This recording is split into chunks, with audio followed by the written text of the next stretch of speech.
మిస్సమ్మా మిస్సమ్మా ఏమైంది రాథోడ్? అది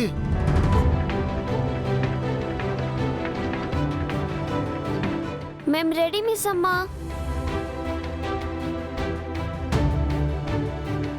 గుడ్, వెళ్ళి కార్లో కూర్చోండి. మీ డాడీ ఎక్కడా? డాడ్ ఆల్రెడీ రెడీ అయ్యి బయట ఉన్నారు.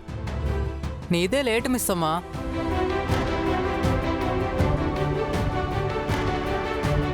ఏంటి రాతో టెన్షన్ గా ఉన్నావు?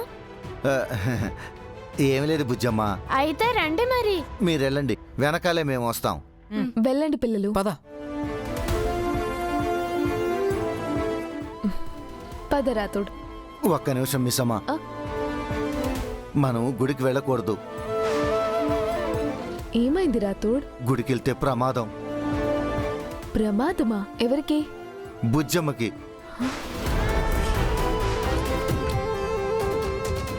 ఏమంటున్నావు రాథోడ్? బుజ్జమ్మకి ప్రమాదం ఏంటి? మీకెలా చెప్పాలి? వాడు మళ్ళీ వచ్చాడు మిస్సమ్మా. ఎవరు? ప్రచండ. ప్రచండ ఎవరు? మొన్న మనోహరి తీసుకొచ్చిన దొంగ స్వామీజీ. వాడి అసలు పేరు ప్రచండ. వాడు పెద్ద మాంత్రికుడు. వాడు మళ్ళీ ఎప్పుడొచ్చాడు? వాడి అసలు రూపంతో రాలేదు మిస్సమ్మ. యాదమ్మ శరీరంలో పరకాయ ప్రవేశం చేసి వచ్చాడు. నిన్న ఈరోజు యాదమ్మలో ఉన్నది ఆ ప్రచండానే.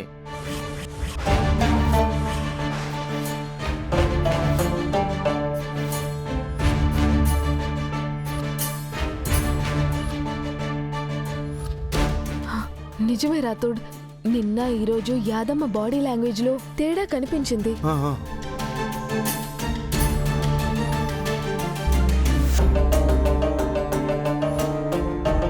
లేకపోతే యాదమ్మ మనోహరిని అలా పైకెత్తుకోవడం ఏంటి? యాదమ్మలో పరకాయ ప్రవేశం చేసిన ప్రచండ నిన్న రాత్రి కరెంటు తీసి బుజ్జమ్మనేదో చెయ్యాలి అనుకున్నాడు మిస్సమ్మ. బుజ్జమ్మ సారు దగ్గర ఉండటం వల్ల అది కుదరలేదని ఇందాక మనోహరి యాదమ్మ మాట్లాడుకుంటుంటే నేను విన్నాను.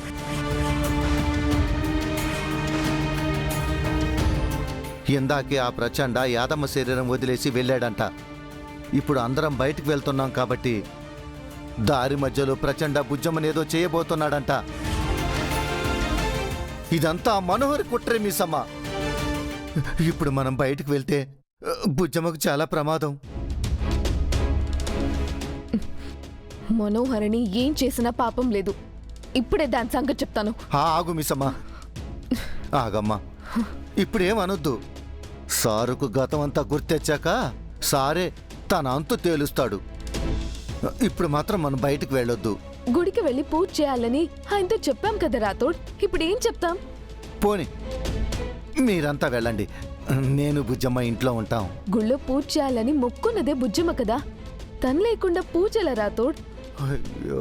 మిస్ అమ్మా, రాథోడ్ రండి, డాడీ వెయిట్ చేస్తున్నారు. వస్తున్నాం. నువ్వు పదంజు, త్వరగా రండి. రాథోడ్, రాత్రి ఆయన పక్కనున్నప్పుడు బుజ్జమ్మని వాడేం చేయలేకపోయాడని నువ్వే చెప్పావు కదా. ఇప్పుడు కూడా బుజ్జమ్మ ఆయన పక్కనే ఉంది. దేవుడి మీద భారం వేసి వెళ్దాం. ఆ భగవంతుడే చూసుకుంటాడు.